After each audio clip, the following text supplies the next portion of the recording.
Hello guys, so if you're looking to create a Chase Bank account, so if that's the case, you have come to the right place, because today in this video I'm going to show you exactly how you can do that. Now, firstly just simply search for Chase Bank, then open the first link. Now, over here just simply scroll down and you will find multiple options that you can create your bank account in. You can choose any other like business or credit card based or check-in. So for me, I'll just simply choose savings. Now after that, you will find two options in savings.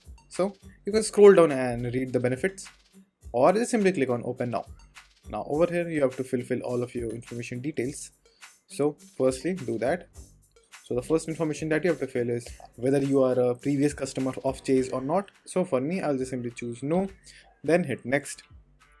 Now enter all of your details like your name, your citizenship, whether you are a US citizen or someone out of US, then enter your social security number, then choose your identity type, then add your street address, and then add your email address, phone number, and after that again scroll down, check this box and hit next. And after that there will be another page that you have to fill. So just simply do that, and after that your bank account is done. So after that you will have a new page to fill.